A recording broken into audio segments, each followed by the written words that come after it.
We co-founded the Bidii Baby Foods farm and brand back in the pandemic. We had our firstborn during that time, and it was important for me to make sure that their first foods after breast milk are traditional foods. Our area already experiences a lot of food insecurity. Certainly during that time, it was heightened.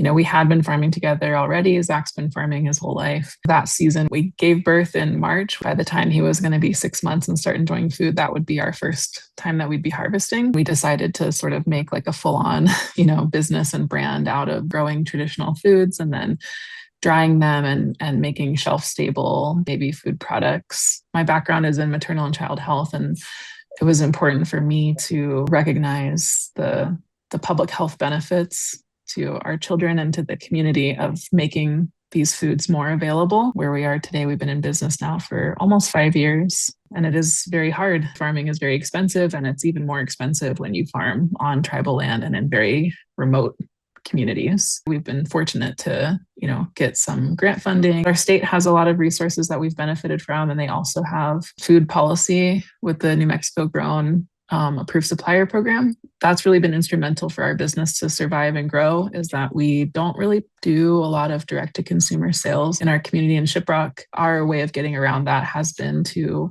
focus on schools, childcare programs, and food banks to buy our products and distribute them to low-income families. For the last couple of years with the local Food for Schools program and the LFPA with the USDA, that's really encouraged a lot of these institutions to buy from us. We've always sold out every year. It has slowed down a little bit, we've noticed. Our state continued to support SNAP during the shutdown. They allocated our own dollars.